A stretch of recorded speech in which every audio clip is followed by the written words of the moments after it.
श्री दत्तात्रय प्रभू कोल्हापूरला भिक्षेसाठी दररोज का जातात? कोल्हापूरची भिक्षा मागून पांचाळेश्वरी भोजन, सायंकाळी निद्रा करीतो देवदेवेश्वरी येऊन. नाथपंथाचे प्रमुख गुरु गोरक्षनाथ त्यांना भरपूर सिद्धी प्राप्त होत्या. त्यांची एक शिष्या कोल्हापूरला राहत होती.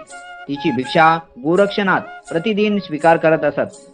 जर त्यांना कोल्हापूरला जाणे झालेच नाही तर आपली झोळी आकाश मार्गाने कोल्हापूरला भिक्षेसाठी पाठवत. तेव्हा त्यांची शिष्या भार्गव ऋषींची कन्या त्या झोळीत भिक्षा वाढत असा दिनक्रम चालू होता. याचा गोरक्षनाथांना गर्व झाला होता.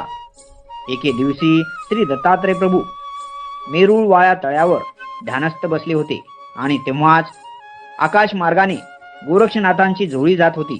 तेव्हा श्री दत्तात्रय प्रभूंनी आकाश मार्गातील गोरक्षनाथांची ती झोळी खाली उतरून त्यातील भिक्षा ग्रहण केली व रिकामी झोळी गोरक्षनाथाकडे पाठवली. रिकामी झोळी पाहून गोरक्षनाथांना राग आला व हे कोणी केले हे आपल्या सिद्धीने ओळखून श्री दत्तात्रय प्रभूंकडे सह्याद्री पर्वतावर आले. तेथे गोरक्षनाथ व श्री दत्तात्रय प्रभू यांच्यात सामर्थ्य पाहण्यासाठी पैज लागली.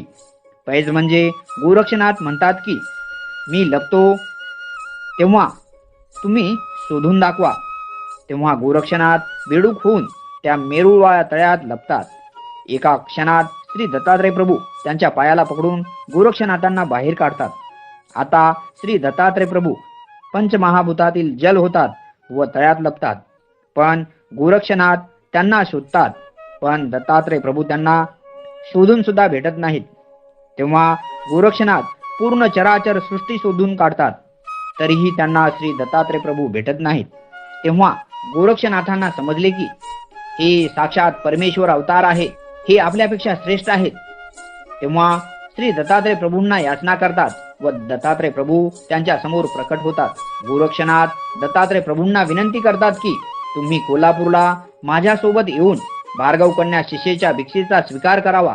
तेव्हा त्या कन्येच्या विनंतीला तसेच गोरक्षनाथांच्या विनंतीला स्वीकार करून श्री दत्तात्रय प्रभू कोल्हापूरला भिक्षा मागतात. तेव्हापासून आजपर्यंत श्री दत्तात्रय प्रभू प्रतिदिन कोल्हापूरला भिक्षा मागण्यासाठी जात असतात. मंडळी, व्हिडिओ आवडला असेल तर व्हिडिओला लाईक करा, शेअर करायला विसरू नका. भेटत जाऊ पुढच्या व्हिडिओमध्ये. तोपर्यंत पुन्हा एकदा तुम्हा सर्वांना राम पाटगेचा सादर दंडवत प्रणाम.